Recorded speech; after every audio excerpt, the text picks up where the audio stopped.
Assalamualaikum warahmatullahi wabarakatuh. Bapak, Ibu, dan saudara-saudara yang saya hormati. 7 bulan sudah kita bersama-sama menghadapi pandemi ini. Saya paham masih banyak tantangan, namun tidak sedikit yang telah kita kerjakan. Singkatnya, strategi pemerintah sejak awal adalah mencari titik keseimbangan. Sekali lagi, mencari titik keseimbangan. Saya tegaskan kembali bahwa kesehatan masyarakat, kesehatan publik tetap nomor 1. Tetap yang harus diutamakan. Inilah prioritas, tetapi memprioritaskan kesehatan bukan berarti mengorbankan ekonomi. Karena jika kita mengorbankan ekonomi, itu sama saja dengan mengorbankan kehidupan puluhan juta orang. Ini bukan opsi yang bisa kita ambil. Sekali lagi, kita harus mencari keseimbangan yang pas. Oleh sebab itu, saya dan seluruh jajaran pemerintah selalu berupaya mencari keseimbangan itu. Tidak perlu sok-sokan akan melockdown provinsi, melockdown kota, atau melockdown kabupaten. Karena akan mengorbankan kehidupan masyarakat.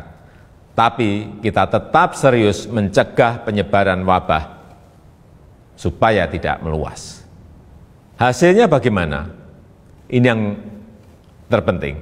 Mari kita menilai berdasarkan fakta dan data dan bukan berdasarkan kira-kira.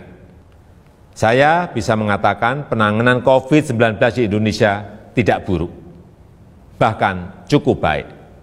Maka saya hanya bicara fakta. Dalam jumlah kasus dan jumlah kematian, Indonesia jauh lebih baik ketimbang negara-negara lain dengan jumlah penduduk yang besar. Sebaiknya kalau membandingkan, ya seperti itu. Kalau Indonesia dibandingkan dengan negara-negara kecil yang penduduknya sedikit, tentu perbandingan seperti itu tidak bisa menggambarkan keadaan yang sebenarnya. Dalam hal ekonomi, pencapaian kita juga tidak jelek-jelek amat. Ekonomi kita menurun, ya, betul, itu fakta. Tapi mana ada negara yang tidak menurun ekonominya? Bahkan ada banyak negara lain yang harus memikul beban ekonomi yang jauh lebih parah. Dibandingkan dengan beberapa negara Asia Tenggara lainnya, misalnya, kinerja ekonomi kita masih lebih baik. Sekali lagi, ini fakta. Ini harus kita ambil hikmahnya agar kita juga tetap optimis, dan tidak kehilangan harapan. Sekali lagi, saya tegaskan, kita harus tetap optimis. Bapak, Ibu, saudara-saudara sebangsa dan setanah air, banyak yang telah pemerintah lakukan, banyak sekali macam-macam programnya. Di tengah keterbatasan keuangan negara, saya mengambil risiko untuk mengatasi masalah ini. Angka-angkanya silahkan dilihat sendiri di tampilan yang ada di sini. Berapa ratus triliun yang kita kerahkan untuk mengatasi wabah maupun untuk membantu warga. Kendati demikian, saya juga belum puas. Saya ingin menteri-menteri lebih baik lagi dalam bekerja, mencari program yang lebih tepat sasaran. Semua harus terus kita perbaiki. Masih banyak kerja keras yang perlu kita kerjakan. Kita harus terus melakukan penyesuaian kebijakan, mencari yang lebih baik.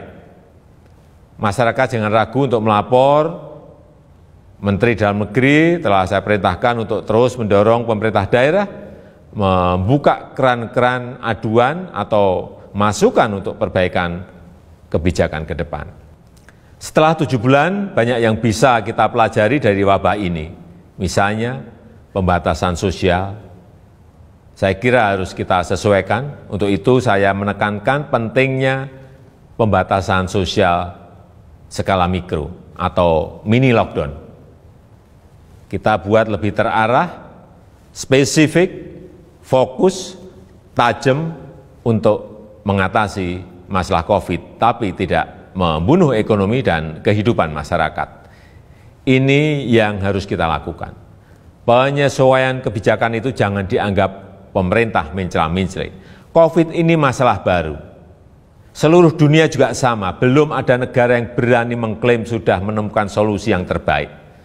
Tiap negara juga berbeda-beda masalahnya, berbeda cara dalam menanganinya. Jadi kita pun harus terus menyesuaikan diri, mencari cara terbaik yang paling cocok dengan situasi kita. Sekali lagi, pencapaian kita sejauh ini tidak buruk. Angka-angkanya jelas, tapi jangan membuat kita terlena. Kita harus waspada, kita harus tetap bekerja keras. Wabah ini jangan diremehkan, ini realita. Tapi jangan membuat kita pesimistis. 7 bulan ini Indonesia membuktikan mampu mengatasi masalah. Belum sempurna, ya, tapi bisa kita perbaiki bersama-sama. Mengatasi pandemi ini memang sulit, memerlukan kerja keras bersama, dan saya yakin kita akan dapat melakukannya. Yang penting, dalam situasi seperti ini, jangan ada yang berpolemik, dan jangan ada yang membuat kegaduhan-kegaduhan. Bapak, Ibu, dan saudara-saudara sebangsa dan setanah air, tentunya apresiasi saya sampaikan kepada dokter, perawat, tenaga medis, TNI, Polri, ASN, dan juga para relawan.